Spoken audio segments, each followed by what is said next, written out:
வணக்கம். நான் உங்கள் அன்பான சயின்டிபிக் வேதிக் அஸ்ட்ராலஜர் அஸ்ட்ராலஜி பேசுகிறேன். நல்லது நினைப்போம், நல்லதே நடக்கும். தொடர்ந்து நம்மளுடைய வீடியோஸ்லாம் பார்த்துட்டு இருப்பீங்க நம்புறேன். சயின்டிபிக் வேதிக் அஸ்ட்ராலஜி முறையில் அறிவியல் சார்ந்த ஜோதிட கருத்துக்களை பார்த்து கொண்டிருக்கிறோம். நம்மளுடைய பூர்வ புண்ண கர்மா எப்படி இந்த வாழ்க்கையில் நல்ல சம்பவங்களாகவும் சாதகமற்ற சம்பவங்களாகவும் உருவெடுத்து நம்ம ஒரு மேன்மையான வாழ்க்கை வாழக்கூடிய அமைப்புக்கு என்ன துணை புரிகிறது, அது ஒளி தத்துவம் எப்படி துணை புரிகிறது நம்ம டீட்டெயிலாக பார்த்துட்டு இருக்கோம்.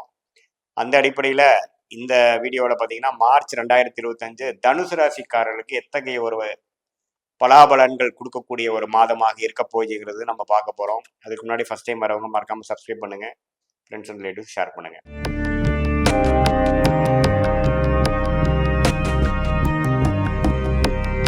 இப்போ பார்த்தீங்கன்னா தனுசு ராசிக்காரர்களுக்கு 2025 மார்ச் மாதம் எப்படி இருக்க போகுதுன்னு பார்க்கும்பொழுது ஆண்டு கிரகம் என்று சொல்லப்படுகிற குரு தனுசு ராசியோட அதிபதி பார்த்தீங்கன்னா 6ஆம் இடத்திலே நீடித்திருக்கிறார். சனி மாத கடைசியில் பார்த்தீங்கன்னா கடந்த 2 வருஷமாக 3ஆம் இடத்திலிருந்து ஓரளவுக்கு சுமாரான நல்ல பலன்களை கொடுத்துட்டு இருந்த சனி 4ஆம் இடத்துல அர்சாஸ்திர சனியாக மாறுகிறார். அடுத்த வாழ்க்கையில் வேணுங்கிற அடுத்த ஒரு லெவல் ஆஃப் முயற்சிகள், முன்னேற்றங்கள், உழைப்புகள் கொடுக்கக்கூடிய அமைப்புகளுக்கு போறாருங்கிறது நம்ம தெரிஞ்சுக்கணும். அதுக்கு வேணுங்கிற ஒரு ஃபவுண்டேஷனை கொடுக்கக்கூடிய மாதமாக இருக்க போகுதுன்னு நம்ம பார்க்க போறோம்.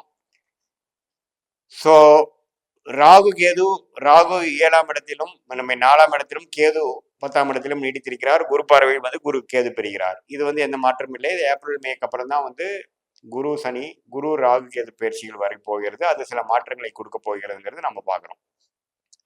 சரி, இப்போ சுக்கிரன் பார்த்தீங்கன்னா சுக்கிரன் புதன்லாம் பார்த்தீங்கன்னா 4ஆம் இடத்திலே நீடித்திருக்கிறார்கள். 4ஆம் இடங்கிறது பார்த்தீங்கன்னா இந்த வீடு சார்ந்த விஷயங்கள், இடம் சார்ந்த விஷயத்துலாம் சில குடுக்கல் வாங்கல் விஷயங்கள்லாம் தனுசு ராசிக்காரர்களுக்கு ஜாதக அமைப்பு இருக்கு போறவங்களுக்கு நடக்கக்கூடிய அமைப்பு கோச்சாரத்துல காட்டுது. ஸோ ஒரு ப்ராப்பர்ட்டி கொடுக்கறது, ஒரு லிக்விடேட் பண்றது, அது மூலமா இன்னொரு ப்ராப்பர்ட்டி வாங்குறது, இன்வெஸ்ட் பண்றது, கடனை அடைக்கிறது, அது மாதிரி சில விஷயங்கள், இப்போ சுப விரயங்கள் செய்வது, அது மாதிரி விஷயங்கள்லாம் காட்டுது. தாயார் அது மாதிரி விஷயங்கள்ல கொஞ்சம் உடல்நல விஷயத்துல கான்சன்ட்ரேட் பண்ணக்கூடிய அமைப்புகள் காட்டுது.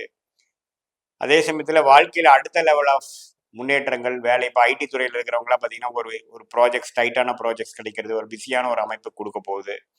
கடந்த 2 வருஷமா 3ஆம் இடத்து சனி பார்த்தீங்கன்னா ஒரு ஓய்வான தன்மை கொடுத்துருக்கும். இப்போ வாழ்க்கை பிஸியாக போகுதுங்கிறது நம்ம தெரிஞ்சுக்கணும். ஏன்னா அர்த்தாச சனி பார்த்தீங்கன்னா சனியும் ராசியும் 10ஆம் பார்வையா பார்க்குறாரு, 10ஆம் வீட்டையும் பார்க்குறாரு. அப்படிங்கிறப்ப என்ன ஆகுனா ஓய்வான விஷயங்கள் முடிந்து அடுத்த விட முன்னேற்றத்துக்காக நம்ம அடுத்த லெவல் ஆஃப் படிநிலை ஆஃப் உழைக்க போகிறோம் அப்படிங்கிறது தெரிஞ்சுக்கணும். மாணவர்களும் பார்த்தீங்கன்னா இன்னும் கொஞ்சம் கடுமையாக உழைக்கக்கூடிய அமைப்புகள் வரப்போகிறது. இதுக்கு மேலே ஃப்ரீயாக இருக்க முடியாது. நிறையா உழைக்கக்கூடிய அமைப்புகள், சிரமம், லாங் ஹவர்ஸ் படிக்கக்கூடிய அமைப்புகள்லாம் கொடுக்குது. அதே சமயத்தில் வியாபாரிகள், தொழிலதிபர்கள், வேலையில் இருக்கிறவங்களுக்கு எல்லாமே பார்த்தீங்கன்னா வாழ்க்கை அடுத்த லெவல் ஆஃப் கெரியரில் ஒரு ப்ரொஃபைல் மாறுறது, அபிவிருத்தி பண்ணுறது, ஒரு இடத்த விட்டு ஒரு இடம் மாறுறது, இது எல்லாமே கொடுக்கக்கூடிய படலம் ஸ்டார்ட் ஆயிடுச்சு இந்த மாத கடைசியிலங்கிறது நம்ம தெரிஞ்சுக்கணும். அதே சமயத்தில் சூரியன் பார்த்தீங்கன்னா மாதத்தின் மிடில் 15ஆம் தேதி 4ஆம் இடத்துக்கு போறாரு. 3ஆம் இடத்துலேருந்து 9ஆம் இடம் கனெக்ட் ஆகி பாகிஸ்தான் இது கிடைத்து கொஞ்சம் அரசு சார்ந்த விஷயங்கள், அப்பா சார்ந்த விஷயங்கள், பூர்வீகத்தில் சில பெனிஃபிட்ஸ் வரக்கூடிய அமைப்பு ஃபர்ஸ்ட் ஹாஃப்ல கிடைக்கக்கூடிய அமைப்புகள் இருக்கு. ஸோ தகப்பனார் மூலமா சிலது வர வேண்டியது, சில பெனிஃபிட்ஸ் வர வேண்டியதுலாம் ஃபர்ஸ்ட் ஹாஃப்ல தனுசு ராசிக்காரர்களுக்கு ஜாதக அமைப்பு இருக்கும்போ தனுசு ராசிக்காரர்களுக்கு கிடைக்கக்கூடிய அமைப்புகள் உண்டு. கவர்மெண்ட் போஸ்டிங் அது மாதிரி எதிர்பார்த்துட்டு இருக்கிறவங்களுக்கு, காம்படிட்டிவ் எக்ஸாம் எழுதி ரிசல்ட் பார்க்குறவங்களுக்குலாம் கொஞ்சம் சாதகமான பலன்கள் இருந்து அதுக்கப்புறம் வேலையில் கொஞ்சம் பிஸியாக போகக்கூடிய அமைப்புகள் இருக்குங்கிறத தெரிஞ்சுக்கணும். ஸோ அது மாதிரி பல நல்ல அமைப்புகள் ஒரு கொடுக்கக்கூடிய அமைப்புகள் தனுசு ராசிக்காரர்களுக்கு. புதன் 10ஆம் வீட்டுக்கே கனெக்ட் ஆகி வேலை விஷயத்துல, தொழில் விஷயத்துல, படிப்பு விஷயத்துல, அவங்களுடைய என்ன உத்தியோகமோ, அவங்களுடைய என்ன விஷயம் செய்து கொண்டு இருக்கிறார்களோ, மாணவர்களாக இருந்தாலும் சரி, இல்லத்தரசிகளாக இருந்தாலும் சரி, வியாபாரிகளாக இருந்தாலும் சரி, உத்தியோகத்தில் இருக்கிறவங்களும் சரி, கொஞ்சம் அதில் கொஞ்சம் கான்சென்ட்ரேஷன் அதிகமாக செய்யும் வேலையில் கொஞ்சம் கான்சென்ட்ரேஷன் அதிகப்படுத்தக்கூடிய அமைப்புகளும், தேவைப்படக்கூடிய அமைப்புகளும் மார்ச் மாதத்துலேருந்து கொடுக்கக்கூடிய அமைப்புகள் தனுசு ராசிக்காரர்களுக்கு இருக்குதுங்கிறது தெரிஞ்சுக்கணும். ஸோ கடந்த 2 வருஷமாக சொன்ன ஏனாதானன்றது விஷயங்கள்லாம் கொஞ்சம் கவனமாக செய்யக்கூடிய அமைப்பு, கொஞ்சம் அட்டென்ஷன் தேவைப்படக்கூடிய ஒரு சூழ்நிலை கிடைக்கக்கூடிய அமைப்புகள் உண்டு. இது மறைமுகமாக உங்களை முன்னேற்ற பாதைக்கு கொண்டு செல்ல போகிறதுங்கிறது தான் உண்மை. ஸோ ஓரளவுக்கு நல்ல ஒரு அமைப்புகள் வந்து தனுசு ராசிக்காரர்களுக்கு ஒரு மாற்றங்கள் நிறைந்த ஒரு மாதமாக இருக்குது. ஒரு அடுத்த 2 இயர்ஸுக்கு வேணுங்கிற ஒரு அடித்தளத்தை கொடுக்கக்கூடிய ஒரு ஃபவுண்டேஷனை கொடுக்கக்கூடிய ஒரு மாதமாக இருக்க போகுதுங்கிறது நாம தனுசு ராசிக்காரர்களுக்கு தெரிஞ்சுக்கணும். குரு வந்து நீடித்து 12ஆம் வீட்டையே பார்த்து 2ஆம் வீட்டை பார்க்கிறார். 10ஆம் வீட்டை பார்க்கும் பொழுது பார்த்தீங்கன்னா சில மாற்றங்கள், ஒரு ஃபாரின் டிராவல், வெளிமாநிலம் டிராவல், அது மாதிரி விஷயங்கள்லாம் கொடுக்கக்கூடிய அமைப்புகள் இருக்கு. சுப விரயங்கள் இருக்கு, சுபத்துவமான இன்வெஸ்ட்மெண்ட் இருக்கு. ஒரு புது வண்டி வாங்குறது, வீடு விற்கிறது, பழசை கொடுத்து புதுசு வாங்குறது, அது மாதிரிலாம் நிறைய அமைப்புகள் கொடுக்கக்கூடிய அமைப்புகள் உண்டு என்கிறது நீங்க தெரிஞ்சுக்கணும்.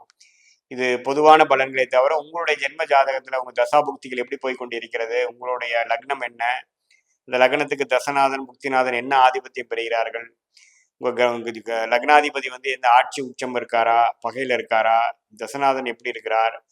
இப்ப நான் சொன்ன கோச்சார் அமைப்புல வந்து நான் குரு, ராகு, சனி பயிற்சி எல்லாம் சொன்னோம் பார்த்தீங்களா, அதெல்லாம் வந்து இந்த ஜாதகத்தோட சேர்த்து பார்க்கும்போது உங்களுடைய ஷார்ட் டேர்ம் ஃபியூச்சர் எப்படி இருக்க போகுது, லாங் டேர்ம் ஃபியூச்சர் எப்படி இருக்க போகுது, எது மாதிரி முடிவுகள் எப்போ எடுக்கிறது, எது மாதிரி அமைப்புகள் காத்து கொண்டு இருக்கிறது உங்க வாழ்க்கையிலங்கிறதுலாம் துல்லியமாக பார்த்துக்கலாங்கிறது தெரிஞ்சுக்கலாங்கிறது நீங்க தெரிஞ்சுக்கணும். இந்த அறிவியல் சார்ந்த இந்த வேத ஜோதிட முறையில பாத்தீங்கன்னா அதிகமா பரிகாரங்கள் அதெல்லாம் பார்க்காம உள்ளது உள்ளவாறு எப்படி இருக்குது, எதையும் மிகைப்படுத்தாமல் பார்க்கக்கூடிய அமைப்புகள் இருக்குங்கிறத தெரிஞ்சுக்கணும்.